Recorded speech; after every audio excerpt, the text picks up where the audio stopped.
An historic delivery. After 2 months of collecting signatures, one by one, boxes of recall petitions delivered to state officials in Madison today. It is the next step in the effort to recall Governor Walker. So just how many signatures were actually delivered? Organizers say they collected more than 1 million signatures. That's nearly double the amount needed to force a recall election.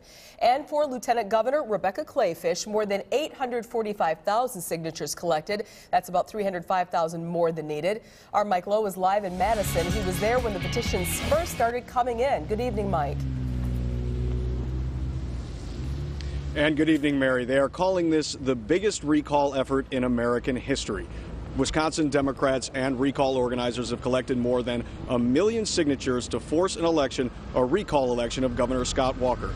That means there is the very real potential that he could be ousted from office. That is something that has happened only twice before in the nation's history, and never with a recall effort on this scale. Here in Wisconsin, nearly half of the electorate signed the recall petitions.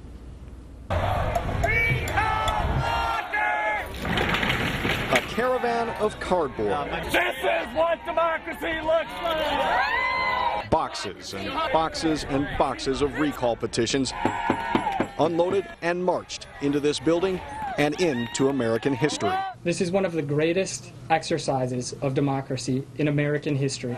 United Wisconsin, the organization formed to recall Governor Scott Walker, filed more than 1 million signatures, nearly half of the electorate. This is to recall Walker. Yep. And nearly twice as many as needed to trigger the election against the embattled governor.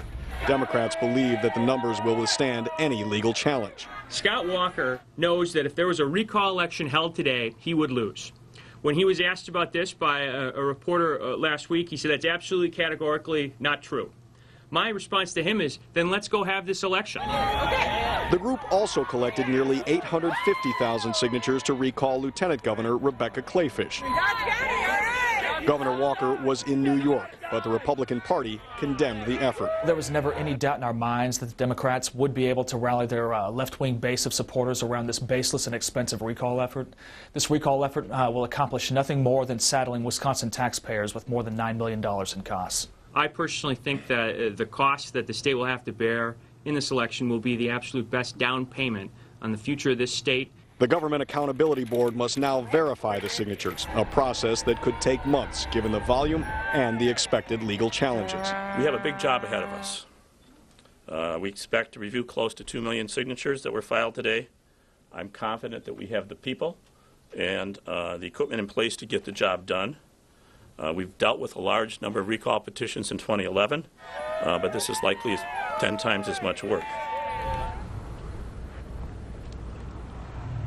So a lot of work ahead for the Government Accountability Board. They will now begin the process of moving all of those signatures to a secure state-run facility where they will start the verification process, a process that GAB Director Kevin Kennedy has said will indeed take more than 60 days. It could even take longer than that, given that there could be legal challenges involved here. And of course, we don't know when there could be an election scheduled, but that is likely to happen in late spring or early summer. Reporting outside the state capitol in Madison, Mike Lowe, Fox 6 News. All right, Mike, thank you. The governor is not in the state today, but he did react to the delivery this afternoon. He put out a statement as the petitions were being delivered saying, "I look forward to talking to the people of Wisconsin about my continued promises to control government spending, balance the budget, and hold the line on taxes. In my first year in office, we did just that by eliminating a $3.6 billion budget deficit without raising taxes, and while the state added thousands of new jobs.